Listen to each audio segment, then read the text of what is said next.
Bom sábado a todos, bom sábado a todas também. Que bom que nós estamos na casa de Deus nesse dia, não é verdade? Que privilégio nós temos de estar com o nosso Criador nesse dia tão especial. Fico feliz por estar aqui, fico feliz porque você veio à casa de Deus também. E que bom que todos nós, de alguma forma, viemos na consciência e no pensamento de trazer o nosso louvor, de honrar esse nosso Deus, de prestar um culto digno a Ele, nesse santo dia qual Ele nos orienta. Isso é muito especial, que eu e você possamos aproveitar e receber as bênçãos de Deus nesse santo dia. Alguns pontos muito importantes, né? Que nós vimos até mesmo na lição dessa semana, é que todos nós entendemos um pouco mais por que nós somos adventistas, não é verdade? Por que nós somos adventistas, Daniel? Porque nós aguardamos a volta de Cristo. E nós vimos que desde Adão e Eva, eles também eram adventistas, porque eles também criam e esperavam, não a segunda vinda como nós, mas a primeira vinda de Cristo.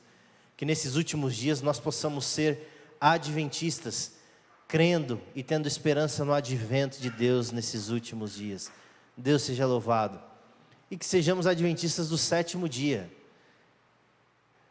Por que o sétimo dia?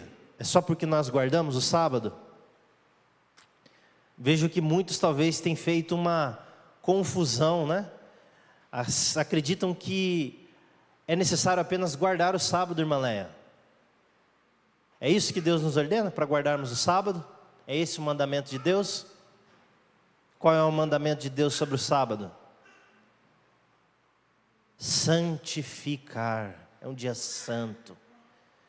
Então não basta eu não trabalhar no sábado, né, Daniel? Eu preciso me dedicar às ações sociais e espirituais nesse dia.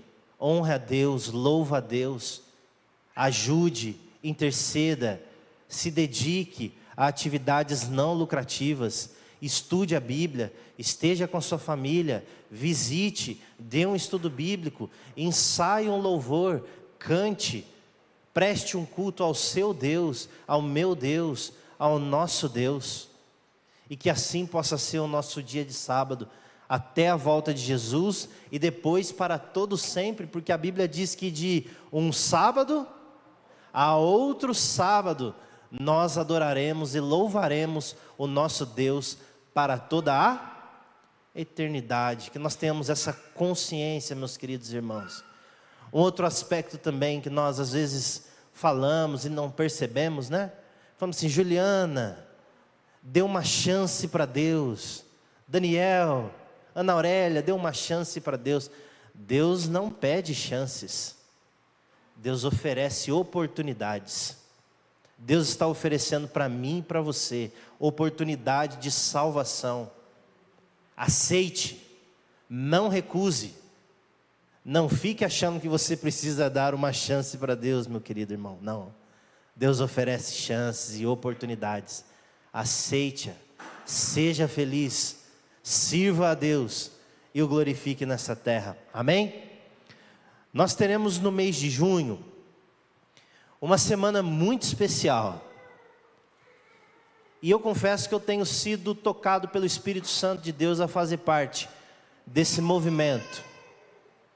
Nós teremos uma conferência de várias noites no Colégio Adventista a partir do mês de junho.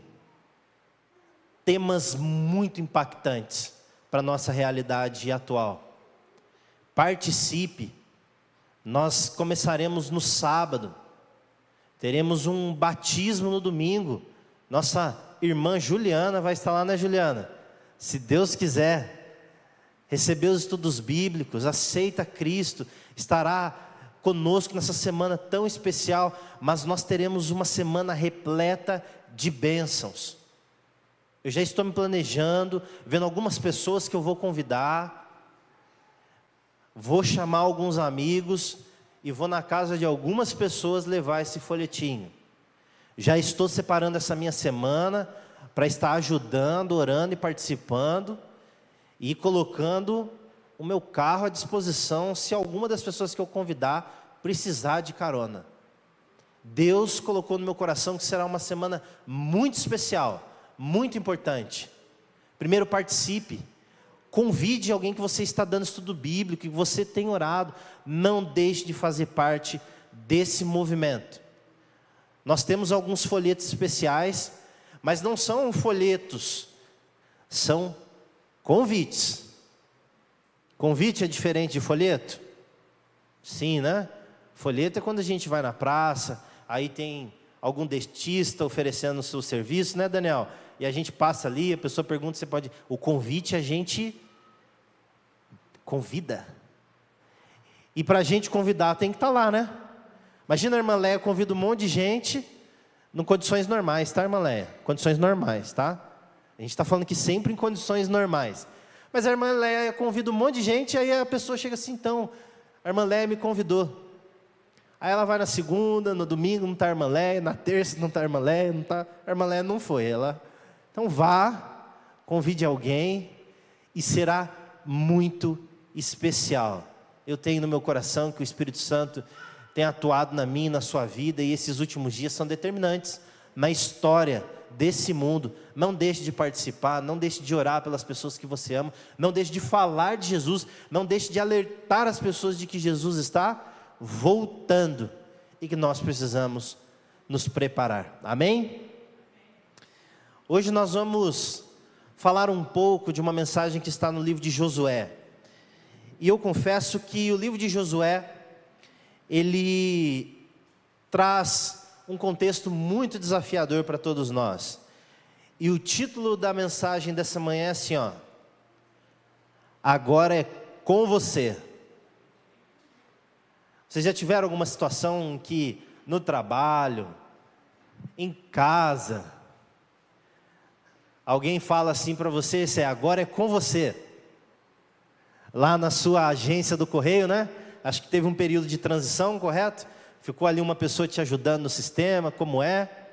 Mas aí chega um momento que fala assim, ó, Gessé, a partir da semana que vem, é com você, com você. Às vezes a Juliana, coitada, fica um pouco cansada, né? Aí ela pega o Samuel e vem assim para mim, e o que ela fala? Agora é com você, né? Agora é com você. Eu acho que você, talvez, no trabalho, em casa, nos seus desafios, já se deparou com o desafio, né?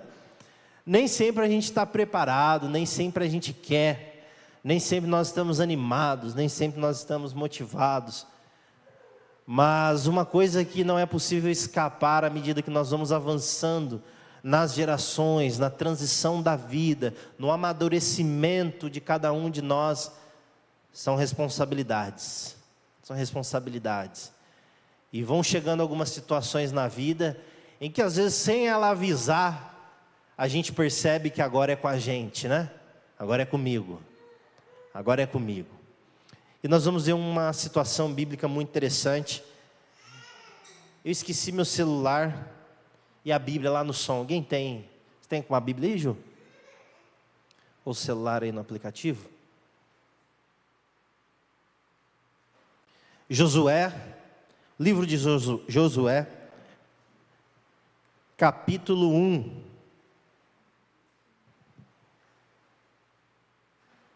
Josué.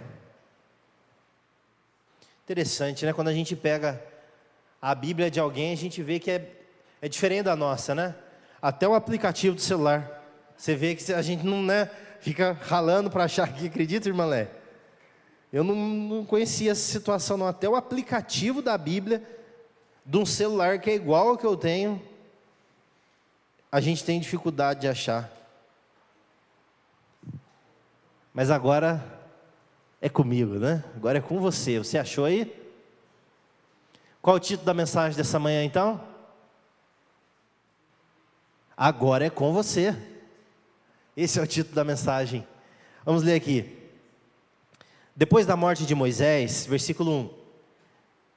Disse o Senhor a Josué, filho de Num, auxiliar de Moisés: meu servo Moisés está morto. Agora, pois, você e todo este povo, preparem-se para atravessar o rio Jordão e entrar na terra que eu estou para dar aos israelitas, como prometi a Moisés. Todo lugar onde pisares os teus pés, darei a vocês. Seu território se estenderá do deserto ao Líbano, e do grande rio, o Eufrates, toda a terra dos hititas até o mar grande. Ninguém conseguirá resistir a você todos os dias da sua vida. Assim como estive com Moisés, estarei com você, nunca o deixarei, nunca o abandonarei. Versículo 6: seja forte e corajoso, porque você conduzirá este povo para herdar a terra que prometi sobre juramento aos teus antepassados. Somente ser forte e muito corajoso. Tenha o cuidado de obedecer toda a lei que o meu servo Moisés ordenou a você. Não se desvie dela, nem para a direita, nem para a esquerda, para que você seja bem-sucedido por onde quer que andes. Não deixe de falar as palavras deste livro da lei e de meditar neles de dia e de noite, para que você cumpra fielmente tudo que nele está escrito. Só então os seus caminhos prosperarão e você será bem-sucedido. Não fui eu que te ordenei a você? Ser forte e corajoso. Não se apavore, nem se desanime, pois o Senhor, o seu Deus, estará com você por onde andar. Um pouco do contexto antes de chegarmos a essa cena de transição, mas nós vemos o que Deus está falando para Josué aqui agora. Se a gente pudesse resumir tudo isso aqui: Josué, agora é com você, agora é com você. Nós vemos que a história do povo de Deus, ela começa a partir de que patriarca? Abraão. Deus fala: Abraão, você precisa agora sair dessa terra que se tornou idólatra, e a partir de você e da sua esposa, nós vamos constituir um povo e uma terra. Mas Deus avisa Abraão que aquela terra não viria de imediato. O que Deus já fala para Abraão no livro de Gênesis? Que o povo dele passaria por um momento o quê? Difícil. E que Deus havia profetizado que seria onde? No Egito. Então Deus avisa Abraão: olha, Abraão, eu vou fazer de você uma grande nação, vou preparar-lhes uma terra, mas vocês vão passar um tempo no Egito. Quanto tempo o povo de Deus passou no Egito, mais ou menos? Aproximadamente 400 a 500 anos. E a partir desse cenário, onde através do bisneto de Abraão, que eles tinham se mudado para o Egito, a família começa o quê? A crescer, a crescer, a crescer, até um ponto que eles se tornaram um povo. Já não era mais a família de José, agora eles eram o quê? Um povo. E a Bíblia diz que nesse momento em que Deus levanta Moisés para libertar o seu povo, eles já eram aproximadamente em quantos? A Bíblia diz 600.000 mulheres. Então nós podemos fazer uma conta aqui de quanto seria a quantidade daquele povo mais ou menos. Pelo menos umas 2 milhões de pessoas. 2 milhões de pessoas no Egito. E Deus levanta quem? Moisés. Vocês já tentaram a sorte de liderar alguém, um grupo de trabalho, a família para começar? Já tiveram? Vocês acham que é uma tarefa fácil? Hein? Fácil ou difícil? Quem acha que é fácil liderar? Ninguém acha que é fácil? Poxa, mas tão fácil ser líder? Quem acha que é difícil? Imagina Moisés liderando ex-cativos, escravos, no deserto. 2 milhões de pessoas. Como que vocês acham que estava o povo? Não é fácil, né? Às vezes a gente está aqui na liderança da igreja, a gente desce do carro e aí começa. O som não sei o que está pegando, e eu não sei quem falou comigo, e o descarga não está pegando, e o outro falou que não sei o que. Calma, gente. Eu nem cheguei na igreja ainda, né? Nem entrei, nem fiz minha oração. Calma. Imagina Moisés com 2 milhões de pessoas, ex-escravas.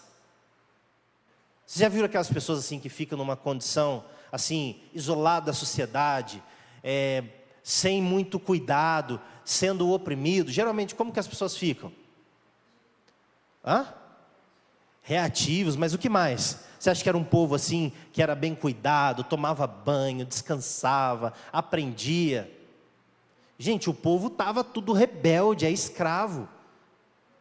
E quando viu aquela situação, imagina Moisés pegar 2 milhões de pessoas para liderar num ambiente que as pessoas poderiam ter doenças, tinham dificuldades, estavam no deserto. O deserto é um lugar chique, né? Cheio de recursos, né? Que tem tudo, dando conta de 2 milhões de pessoas. Nós sabemos que Moisés, ele foi um grande líder, usado por Deus. E através da rebeldia, através da incredulidade daquelas pessoas, eles ficaram quanto tempo no deserto? 40 anos no deserto, Ju. 40 anos no deserto. Somente 2 pessoas dessa geração, Verônica, que saiu do Egito, entraram na terra prometida. Quem foi? Quem foram as 2 pessoas? Josué e Calebe. Nem Moisés. Deus mostrou a terra prometida para Moisés, mas ele não pôde adentrar naquela terra. Ou seja, toda uma geração ficou aonde? No deserto. E somente 2 pessoas adentraram, de que viram aquele movimento, adentraram na terra santa, Josué e Calebe. Moisés morre. E eu imagino a grande perda que aquele povo sentiu. Afinal de contas, era um grande líder. Por mais que as pessoas criticassem e os problemas que ele passou, mas ele era um homem segundo o quê? A ordem de Deus. E o povo confiava nele. E agora chega a vez de quem? Josué. E ele estava num contexto fácil? Contexto difícil. Havia de cruzar o Jordão. E haviam mandado alguns espias. Os espias não trouxeram um relatório otimista. Havia acabado de morrer um grande líder daquele povo. Ou seja, era um cenário que turbulento, complicado. Nós vivemos hoje num mundo parecido também. Nós vivemos num mundo turbulento, seja do ponto de vista geopolítico, moral, financeiro. E quando a gente começa a olhar para as coisas, parece que tudo está estranho, não está? O clima está estranho, e chove demais, chove onde não precisa chover, e faz seca na onde as pessoas estão com dificuldade, e é vento, e é raio, e é neve, e é o mar. Do ponto de vista financeiro, as crises, o mercado, a especulação, o mundo integrado, e aumenta o preço disso, e diminui o preço disso, e agora está complicado. Do ponto de vista moral, as pessoas confusas, perdidas, deprimidas, desassoladas, dominadas pelos prazeres. Ou seja, nós vivemos num mundo o quê? Extremamente desafiador. Nós olhamos para a igreja, poucas pessoas, pouco engajamento, e a gente fica assim, o que está acontecendo? Mas é nesse cenário que nós vemos uma lição muito importante. Deus nos convida a não olharmos para circunstâncias, nós olharmos o quê? Para Deus. Para Deus. Se Josué olhasse aqui para a circunstância, acha que ele aceitaria esse desafio? Uma que ele não tinha escolha, né? Não tinha escolha. Mas as circunstâncias eram as piores possíveis. E se nós também vivermos dependente das circunstâncias desse mundo, meus queridos irmãos, nós não prevaleceremos. Não podemos focar nas circunstâncias. O mundo jaz de mal a pior. As condições humanas estão ficando cada vez mais inóspitas para a habitação do ser humano aqui nessa terra. As pessoas estão mais maldosas. As restrições de recursos irão ficar cada vez mais escassos. E nós precisamos aprender a não olhar para as circunstâncias. Existem coisas que parecem irremediáveis, mas aqui Deus chama Josué para uma grande obra. E nós vemos aqui uma transição de liderança. Deus sepulta Moisés, mas a obra de Deus avança. Porque quem é o líder dessa obra?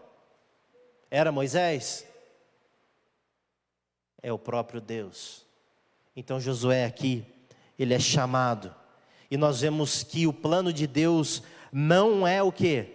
Abalado quando as pessoas são alteradas, quando as circunstâncias são modificadas. E nós vemos algumas situações bíblicas que aconteceram quando as pessoas deixaram de olhar para Deus. Quando Pedro andava sobre as águas, qual foi o momento que ele afundou? Quando ele olhou para o tamanho das ondas e deixou de olhar para Deus. Por que o exército de Deus não conseguia vencer Golias e os soldados filisteus? Porque todos eles olhavam o quê? Para o tamanho daquele soldado e se esqueciam de olhar para o tamanho de Deus. Nós vemos também aqueles espias que foram recrutados para analisar a terra prometida. E eles olharam o quê? Nossa, o povo de lá é muito forte, eles são muitos, eles são altos, as muralhas. E trouxeram um relatório o quê? Extremamente pessimista. E nós vemos que a nossa vida, ela não é resultado da nossa força, do seu network, das suas habilidades, da sua condição financeira, da sua experiência. A nossa força, ela vem de Deus. Nós não podemos nos apegar o quê? Às circunstâncias. E quando nós vemos essa transição de Moisés para Josué, algo nos chama a atenção. A nova geração, ela precisa assumir o quê? O seu papel. Eu fico aqui todos os domingos olhando o Paulo Roberto trazer as mensagens do grande conflito para nós, e eu fico me perguntando, quem será o próximo? Quem será o próximo Paulo Roberto? Quem será o próximo líder? Quem serão as pessoas que irão proclamar e liderar o povo de Deus na terra? Vocês assistem revezamento nas Olimpíadas? Vocês assistem? Eu gosto muito de uma modalidade da corrida, que é o revezamento 4x4. Eu acho muito legal. É muito dinâmica a corrida, né? Tudo pode acontecer, cada um incrementa uma estratégia, um corre mais, o outro tem mais força.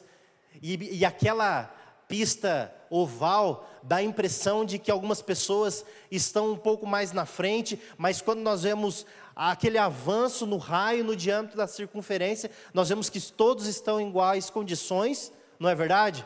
Porque parece que um larga aqui, o outro larga aqui, parece que está na frente, né? Mas não é não, está todo mundo saindo igual, né? Vai dar a volta.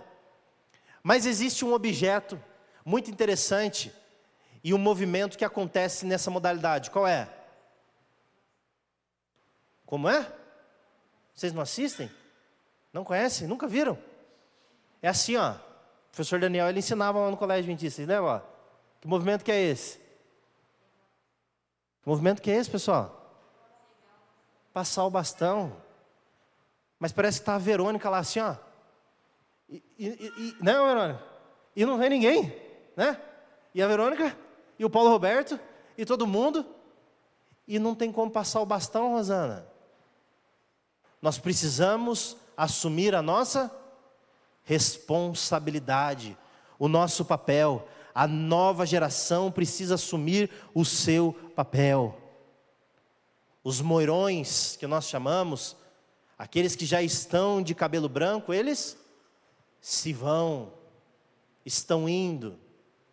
E quem serão os líderes da igreja de Deus? Existe um grande reformador chamado Wesley que ele dizia assim: me deem 100 homens que odeiam o pecado e que amem a Cristo mais do que todas as coisas, e nós abalaremos o mundo. E nós abalaremos o mundo. Precisamos olhar para Deus ao invés das circunstâncias. Temos vivendo momentos difíceis, confusos, mas nós precisamos olhar para Deus. No versículo 3 e o 4, nós vemos Deus dizendo assim, ó: como prometi a Moisés, todo lugar onde puserem os seus pés eu darei a vocês. Seu território se estenderá do deserto ao Líbano e do grande rio Eufrates, toda a terra dos hititas até o mar grande. O que Deus mostrou para Josué? Olha, essa é a sua missão, tomar a terra prometida. E ali ele mostra a geografia daquele lugar. E a pergunta que eu faço para cada um de nós aqui nessa manhã: qual é a nossa missão? Qual é a sua missão? Qual é a nossa missão, queridos irmãos? Chegar à terra prometida. Deserto na Bíblia, ele simboliza o quê? Perigo, passagem, privação. Mas para entrarmos na terra prometida, é primeiro antes o quê? Atravessar o Jordão. O Jordão fica entre o deserto e a terra prometida. Nós estamos aonde? Nesse momento, na história do mundo? No deserto. E o que nos impede de atravessar o Jordão? Esse Jordão ele pode representar muitas coisas. As crises no mundo, os pecados que nós temos e que muitas vezes nos trazem vergonha, arrependimento, problemas, crises financeiras. Qual o meu e o seu Jordão hoje? Hoje Deus quer nos dar a vitória, assim como Ele queria dar para Josué. Mas nós temos o quê? Um Deus forte e poderoso, mas também um Jordão para atravessar. Eu já lhe dei a terra, Josué, mas agora você precisa o quê? Avançar. Nós vemos em Josué, no capítulo 13, no versículo 1, você pode acompanhar aí na sua Bíblia, que Josué não tomou toda a área a qual Deus tinha ordenado a ele. Ele tomou parte. O que diz aí em Josué, capítulo 13, versículo 1? Diz assim, ó: sendo Josué já velho, de idade bastante avançada, o Senhor lhe disse: você já está velho, e ainda há muita terra para ser conquistada. Josué cumpriu totalmente a ordem de Deus? O que aconteceu com esse descumprimento da ordem de Deus? Nós vemos no livro de Juízes. Aqueles povos que Josué não expulsou da terra prometida, foram os povos que o quê? Que infernizaram o povo de Israel por vários anos, quase 400 anos, que nós vemos todos aqueles conflitos acontecendo, que dá origem aos filisteus, aos assírios. Tudo por quê? Não cumpriu totalmente a vontade de Deus. Quando nós não cumprimos a vontade de Deus, meus queridos irmãos, sofreremos as consequências. Converso com a Ju lá em casa. Metade da vida não é a gente que decide. Alguém decide para a gente, é o pai e a mãe, são os infortúnios da vida. Mas tem uma outra metade, Jessé, que é a gente que decide. Deus nos dá o privilégio de sermos os atores principais nessa outra metade da vida. Somos nós que escolhemos, irmã Léa, o que a gente come, se a gente vem na igreja, com quem que a gente anda, com quem que a gente casa, o que a gente veste, o que a gente faz, quem que a gente coloca para dentro da casa da gente. Somos nós que decidimos. E quando nós desobedecemos a Deus, nós sofremos as consequências. Por isso, nós precisamos ser o quê? Fiéis a Deus. Precisamos agir. Precisamos ser fortes, corajosos. Qual é a nossa missão? Qual é a sua missão de vida? Qual que é o seu alvo para 2024? Qual que é o seu grande objetivo? O que você tem focado? Nós precisamos começar a tirar os olhos das dificuldades, das circunstâncias, dos inimigos que nós temos e começar a focar nas promessas de Deus. Olha que interessante, voltando ao capítulo 1. Versículo 5, diz assim: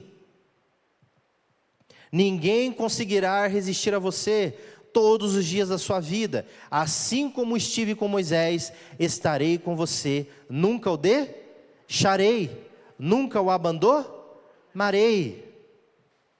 Nós precisamos nos apegar na fidelidade de Deus. O que Deus estava dizendo aqui para Josué? Moisés morreu, mas eu, o Senhor, Yahvé, o Todo-Poderoso, vivo para todo sempre, e ninguém pode frustrar os planos de Deus. Amém? Amém. Ninguém pode frustrar os planos de Deus. Deus é vivo e avança com a sua obra ou a sua missão, independentemente da decisão das pessoas, e amém por isso. Porque se não fosse a fidelidade de Deus para conosco, nós já teríamos sido consumidos, destruídos. Um outro aspecto, a vitória, ela não vem pelo tamanho do exército, não vem pela estratégia de guerra, a vitória vem pela presença de Deus. Deus prometeu a Josué: assim como eu estive com Moisés, estarei também com vocês. Irmãos, nós precisamos acreditar que não é à toa que Deus se chama Emanuel. O que quer dizer Emanuel? Deus conosco. Deus é conosco nesses últimos dias. Cidades serão inundadas, prédios serão abalados, famílias serão fragmentadas, mas Deus é conosco. Deus breve virá. E as promessas de Deus é a mesma coisa que realidade. Promessa de Deus é realidade. A promessa do homem é realidade? Chega agora, esse ano vai ser um ano de promessas, não vai? Por que é um ano de promessa? Por que é um ano de promessa, Rosângela? Porque tem eleição, né? As promessas dos políticos são realidade? Nem todas, né? Nem todas. As promessas de Deus são realidade. Nós podemos, fiéis, nós podemos acreditar, nós podemos depositar, e nós vemos que se Deus é conosco, nós podemos avançar. Nós precisamos tirar os olhos dos nossos sentimentos. Nós vivemos hoje num mundo que é muito sentimental. É muito sentimental. E não é à toa que num verso tão curto, Deus fala, acho que 3 ou 4 vezes: ser forte e corajoso, tem bom ânimo. Ser forte e corajoso, tem bom ânimo. Ser forte e corajoso, tem bom ânimo. Porque nós não podemos confiar o quê? Nos nossos sentimentos. Ah, eu não vou na igreja hoje porque não estou muito bem. Ah, mas eu estou me sentindo meio triste essa semana.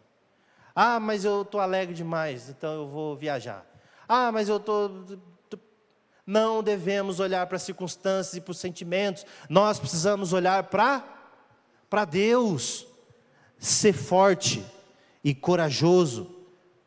Os sentimentos precisam ser colocados em segundo plano. Nós precisamos ser governados pela palavra do Senhor. Se a palavra do Senhor diz para a esquerda, nós precisamos ir para a esquerda. Se a palavra do Senhor é para a direita, nós precisamos ser um povo orientado pela palavra de Deus. Os sentimentos oscilam. É como se fosse uma gangorra. Hoje eu estou bem, amanhã eu não estou bem. Hoje eu estou legal, amanhã eu não estou legal. Hoje eu estou feliz, amanhã eu não estou feliz. Hoje eu estou alegre. Meus queridos irmãos, nós vivemos sobre o mesmo sol, sobre a mesma chuva e sobre o mesmo mundo de tristeza e dores. Mas a nossa fé precisa estar firmada na palavra de Deus. Lá em casa a gente faz o teste do ânimo. Vocês imaginam como é que é o teste do ânimo? Todo mundo aqui é humano, tá? Todo mundo tem fome, todo mundo se suja, todo mundo fica alegre, todo mundo. Ninguém aqui é extraterrestre, tá? Então tem dia que a gente está sem ânimo, né, Marmalé? Mas aí a gente se pergunta lá em casa, tá? Não está com ânimo para ir na igreja, tá? Mas está com ânimo para comer fora? Está com ânimo para dar um passeiozinho? Está com ânimo para brincar, para jogar um vôlei? Aí o ânimo muda? Pai na igreja não está, né? E assim, a gente se testa lá em casa, né? Então assim, se eu estou sem ânimo, eu estou sem ânimo para tudo. Mas para Deus vai sem ânimo mesmo, tá? Você não quer ir jogar bola, não quer ir sem ânimo, aí é a decisão sua. Mas para Deus é sem ânimo mesmo. Tá com ânimo? Tá com ânimo para tudo. Para tudo. Olha que bacana, tá com ânimo para tudo, Rosana? Mas assim, o ânimo ele varia, né? Eu não estou aqui subestimando às vezes a tristeza, a depressão que nós sentimos, mas nós não podemos colocar a nossa fé baseada em sentimentos. Nós precisamos estabelecê-la no firme fundamento da palavra de Deus. É a palavra de Deus. E aqui não é uma mensagem só para falar, porque tem que falar, porque está na Bíblia, e porque é legal, porque não. Meus queridos irmãos, esse é o perfil, a orientação profética de Deus para os últimos dias. Nós só venceremos, prevaleceremos, se tivermos essa conduta nesses últimos dias. É como se fosse assim, ó. A Juliana não gosta muito de tomar remédio, tá? Pronto, falei. Aí, tô com dor de cabeça, não sei o quê. Toma um remedinho lá. Aí daqui a pouco, eu tô com dor de cabeça, mas você tomou um remédio? Não tomei. Tá. Daqui a pouco, tô com dor de cabeça. Toma um remedinho, né? Não é todo dia, é uma vez por mês, uma vez a cada... Não tomei. Aí depois vai reclamar de dor de cabeça, que não passa. A mesma coisa é o quê? Mas a minha família, porque está todo mundo, tá assim, mas tá. Você tomou o remédio? Você fez o que Deus falou? Mas eu estou triste, mas não pude falar, estou arrependido, não tive a chance, né, Rosana? Mas você foi medicado pela prescrição que Deus passa aos seus filhos aqui na terra? Precisamos o quê? Acreditar na presença de Deus, confiar na sua palavra e avançarmos independentemente. Deus nos diz, ser forte, corajoso. Não era fácil substituir Moisés, mas o que? Deus estava encorajando Josué a não ser desanimado. O desânimo é uma tragédia, não é? Vamos lá, vai ter um evangelismo, não vai dar certo, ninguém vem mais, o pessoal nem na escola sabatina chega, pronto. Olha o que faz, o desânimo ele é uma tragédia, gente. Ele é uma tragédia no grupo. Deus é contra o desânimo, ele diz assim, ser forte, Daniel, tem bom ânimo, vai doendo, mas faz porque vai sarar, é a terra prometida. Aí eu pergunto para vocês, tem alguma coisa melhor do que Deus está falando aqui?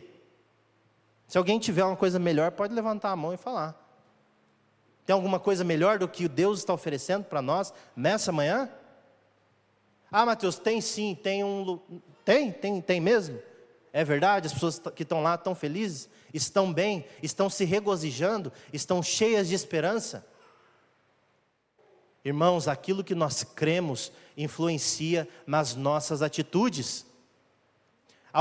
Você acredita, ô Wanderson, que às 10h45 vai vir um grande furacão e vai destruir essa igreja? Você acredita? Não acredita. Mas como que eu sei que de fato o Wanderson não acredita? Ele está aqui. Se ele acreditasse que vai vir um furacão às 11h45, o que o Wanderson estaria fazendo agora? Descendo, correndo, pegando o carro dele, ó. Quando vem uma notícia, vai faltar arroz por causa da tragédia no Rio Grande do Sul. Quando a gente acredita, o que as pessoas fazem? Vai lá, faz o estoque de arroz, não é? A pessoa acreditou. E quem acredita na volta de Jesus, o que faz? Se prepara. Mas se eu não estou me preparando, me desculpem o peso das palavras, mas a gente não acredita. A gente não acredita. A nossa consciência, aquilo que cremos, afeta a nossa ação e a nossa atitude. Eu creio que Jesus vai voltar, eu creio que estamos no tempo do fim, mas o que você tem feito? O que eu tenho feito? Então nós não acreditamos, de forma profunda, de convicção, a ponto de cruzar o Jordão e tomar a terra prometida, porque as promessas de Deus se cumprem, porque Deus é o quê? Ao nosso lado. Existem algumas situações bíblicas que nós vimos que nos trazem desânimo, seja por um problema físico. Nós vimos aquela mulher que tinha uma hemorragia por mais de década, e Deus a cura. Mas quais são as primeiras palavras que Deus fala para aquela mulher? Quais são? Tende bom ânimo. Porque às vezes a gente acostuma o quê? Com desânimo. Não vou, comissão de igreja. Vai ser lá na Vila Nunes, de novo. Meus irmãos, tende bom ânimo. Anima. Apruma. Toma jeito. Vamos em frente. Tende bom ânimo. Ser forte e corajoso. Acho que foi a Verônica que pegou sobre ânimo, não foi? Numa quarta-feira? Algo assim, não foi? Tende bom ânimo. Vamos em frente. As promessas de Deus são realidade. Olha que interessante aqui, os últimos versos. Versículos 6 e 7. Ser forte e corajoso, porque você conduzirá este povo para herdar a terra que te prometi sob juramento aos seus antepassados. Uma coisa que nos anima, irmão, é crermos na promessa de Deus. A promessa de Deus nos traz ânimo. Nós discutimos aí, essa semana, a lição da escola sabatina. O Stefan recapitulou aqui com a gente qual deveria ser a nossa grande alegria e esperança nesses últimos dias. A volta de Jesus. A volta de Jesus. Creia na volta de Jesus. Jesus está próximo. Ele é o nosso Deus. Nós somos salvos em Cristo. Às vezes a gente pensa assim, mas a vida é curta. Por isso que nós precisamos. Não é só porque a vida é curta, não. Além de ser curta, qual que é a qualidade de vida que as pessoas estão tendo nesse mundo? É só porque é curta? Curta é um dos aspectos. Mas às vezes, por algumas situações, o fato de ser curta ainda foi um bálsamo, um descanso. Porque a gente vive num mundo que as pessoas são violentadas, passam miséria, nascem sobre condições de doenças degenerativas, destrutivas, passam fome, são abusadas, traídas, deslaceradas. E a solução definitiva para isso não é um passeio no fim de semana, não é uma conta bancária recheada, não é um carro zero do ano, é a vinda de Cristo Jesus. Essa é a solução definitiva. E é só projetando essa nossa esperança que nós seremos capazes, pela influência do Santo Espírito, de, assim como os mártires que nós temos vindo nos estudos desses últimos meses e semanas, resistir às provações, medos e ciladas do inimigo. Nada que pode ser tomado de mim e de você substitui a sólida esperança e fundamento daquilo que Deus oferece para as nossas vidas. E Josué, diante daquela situação, ouve mais uma vez Deus dizendo: somente seja forte e muito corajoso. Temos que ter coragem, ser forte e muito corajoso. E aqui, prescrições específicas de quem, alguém que se preocupa, de alguém que tem o melhor para o seu povo. Ele diz assim, ó: tenha cuidado, viu, Betinha, de não se desviar nem para a esquerda e nem para a direita, para que você seja bem sucedida, Betinha, por onde você andar, aqui em Lorena, em Portugal, no Japão, numa tragédia, nem para a esquerda nem para a direita. Agora um outro aspecto: quando eu creio, de verdade, eu ajo. E quando eu creio, eu ajo, eu falo. Eu falo. Tem gente que fala sem crer, tem gente que fala e não age, mas quando eu vivo esse processo de crer, agir e falar, olha o que Deus fala para mim e para você: não deixe, Rosana, de falar das palavras da lei e de meditar. Meditar é só isso aqui, ó. Meditei. Meditar. Nesses últimos dias nós precisamos o quê? Pega a lição, pega o grande conflito, pega um sermão no YouTube, pega um livro, pega uma meditação. Medite de dia e de noite, para que você cumpra fielmente tudo que nele está escrito. Só então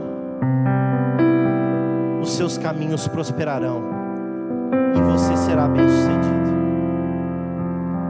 Quando eu creio, eu ajo, nem para a esquerda, nem para a direita. Eu medito na palavra para eu ter convicção, porque as pessoas vão falar que está errado, que não compensa, que o gigante é grande, que nós somos tolos, que nós estamos perdendo tempo, que tem coisa melhor, que é mais legal outra coisa, que não vale a pena você fazer isso. E para que a gente tenha convicção, eu preciso meditar na palavra de Deus. Uma fé rasa, sem fundamento, qualquer coisa derruba. E de novo, não fui eu que te ordenei? Acho que todos aqui compartilham do que eu vou dizer, mas quem nos escolheu foi Cristo. Foi Ele que nos ordenou. E é um pacto com Deus que eu tenho para muitas coisas na minha vida. Eu só saio de lá se Deus me tirar. Eu só abandono se Deus me dizer. Do contrário, eu não posso fazer isso. Sabe por quê? Porque Ele fala assim, ó: não fui eu que te ordenei? Não fui eu que te ordenei? Quem que ordenou? O próprio Deus. Se foi o próprio Deus, ser forte e corajoso. Não se apavore. Não desanime. Não desanima, gente. Animem. Ó, a gente vem pra igreja, às vezes com uma cara carrancuda, né? Chega assim, né? Tô indo embora. Tô indo embora. Tem compromisso, gente. É muito fácil vir na igreja, com a igreja aberta, com o som ligado, a pessoa ensaiou, foi embora com a cara feia. Animem. Jesus nos salvou. Estamos na maravilhosa luz. Nascemos na luz. Ele em breve vai voltar. Não podemos viver olhando para as circunstâncias. Precisamos olhar para Deus. Tenhamos bom ânimo, pois o Senhor... Vamos ler todos juntos esse último verso? Versículo 9, para a gente encerrar a meditação dessa semana, desse sábado. Todos acharam?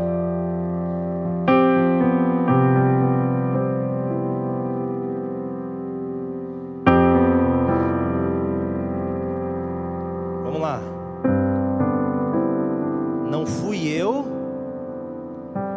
que ordenei. Seja forte e corajoso. Não se apavore, nem desanime. Teu Deus, por onde andar. Mas não é uma alquimia emocional, não é uma crença infundada, é resultado de íntimo contato com Deus, de apego à palavra de Deus, de fidelidade à Bíblia, de atitude, porque esse é o único caminho que nós temos, meus queridos irmãos. Eu acredito fielmente que nós estamos vivendo os tempos finais da história dessa terra. É por isso que são deuses que escolhem essas mensagens. A Juliana sabe muito disso. Eu tenho um compromisso com Deus assim, ó. Eu não prego falando da minha vida. Às vezes pergunto assim: ah, Mateus, você ainda continua trabalhando, casado com a Juliana? Você está na base ainda? Ah, não, é porque eu não vejo você postar nada. Tá, tô vivendo, meu irmão. Tô vivendo. Então eu não falo o que eu faço, onde eu estou, o que eu viajo. Prego a palavra. Um outro aspecto é assim: eu não prego daquilo que eu quero pregar. Tem um monte de coisa aqui que eu queria pregar, Malé, mas são vontades humanas. Eu não estaria pregando Cristo, eu estaria pregando para as pessoas. E eu não posso fazer isso. Mas Deus me manda mensagens que servem para mim. Deus me diz: Mateus, ter bom ânimo. Não desanime. Não vá para a esquerda nem para a direita, porque eu vou te acompanhar todos os dias por onde você andar. E é isso, é minha decisão. Andar ao lado de Cristo todos os dias da minha vida, porque eu tenho uma esperança maravilhosa de ver o meu Deus. A gente cantou um hino maravilhoso hoje. Como é que é? Verei as criancinhas, verei a minha mãe, mas antes, né, Dimas? Verei quem? Quem? O meu Salvador. Que Deus me afaste de toda maldade, de todo pecado e de toda cilada do inimigo, porque eu sou fraco, eu sou desanimado, eu sou pessimista, mas Deus diz o quê? Tem bom ânimo, ser forte e corajoso. Eu nunca pedi para ser ancião dessa igreja, mas foi Deus que me ordenou, e eu vou cumprir esse chamado, mesmo que tenha uma, duas pessoas aqui dentro, porque foi Deus que me chamou, e eu vou ser forte e corajoso para a honra e glória de Deus. Tome a sua decisão, porque a minha eu estou tomando agora. Rosângela vai cantar?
Te chama.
Amém. Deus seja louvado, Rosângela.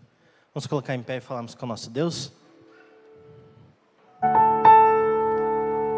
Querido Deus, amado Pai, obrigado porque a Tua palavra, ela é fiel, verdadeira e alimento para todos nós.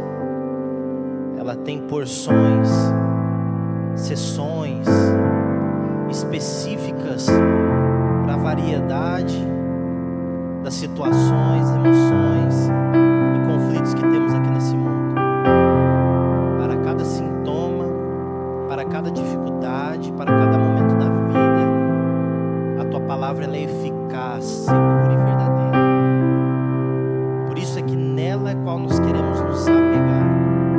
E nenhuma outra filosofia humana, e nenhuma orientação baseada em sentimentos, filosofias, mas nós queremos nos apegar nas palavras eternas e verdadeiras do nosso Deus, que nos criou, que nos conhece, que nos ama de fato e quer o nosso bem, Pai.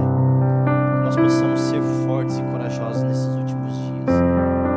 Decisões precisam ser tomadas para nos ligarmos e também nos desconectarmos. A própria palavra decisão, ela já mostra de que algo precisa passar por uma cisão, por uma separação. E nós sabemos que para nos ligarmos a Deus, precisamos romper com algumas coisas do mundo, ó Pai. Que sejamos fortes e corajosos. As consequências da desobediência a Deus são muito mais terríveis do que as consequências da negligência, do comodismo, ou das decisões que nós tomamos baseadas em sentimentos, Pai. Porque as decisões contrárias às palavras de Deus nos levam para a morte, além do sofrimento causado por aquilo que desagrada a Deus e deteriora a nossa condição nesse mundo. Senhor, nos permita atravessar o Jordão, vencermos as barreiras, os desafios, sejam eles de qualquer natureza, que eles se encontrem na nossa vida, Pai. Pedimos também, ó Pai, que o Senhor levante homens e mulheres nessa geração, dispostos a passar e a pegar esse legado geracional, enquanto o Senhor não volta, ó Pai. Que tenhamos servos capazes, cheios de dons, de talentos, de influência, para cooperarem na obra de Cristo. Pessoas dispostas a serem solidárias, a louvarem através dos cânticos, pregarem, abrirem a igreja, darem estudos bíblicos, serem solidários, educarem as nossas crianças, reestruturarem as nossas famílias, Senhor. Que o Senhor, que tem nos dado condições, saúde, muitas vezes até mesmo provisões materiais, mas nós temos estado desanimados, carrancudos.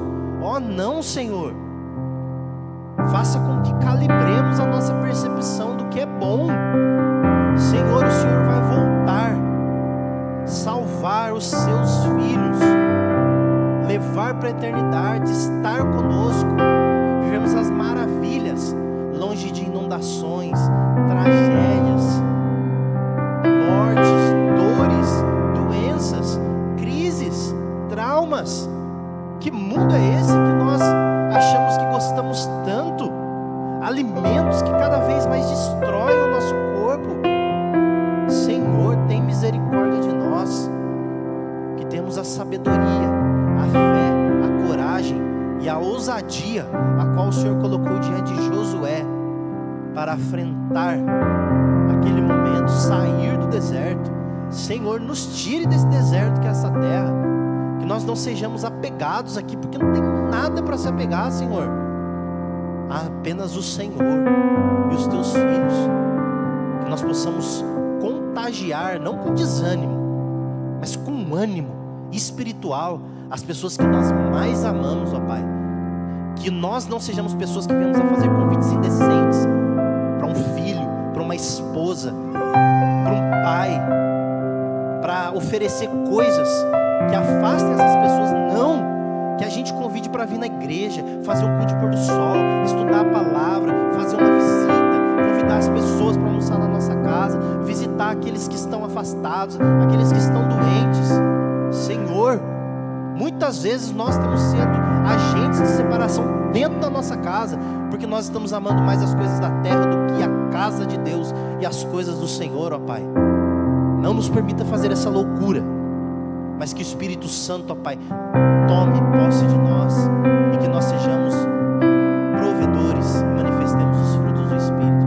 Perdoe a nossa ignorância, perdoe a nossa falta de coragem, o nosso desânimo e os nossos pecados, que não são poucos, ó Pai. Tudo isso nós pedimos na graça e na misericórdia do único que veio e virá. Em nome de Jesus, amém.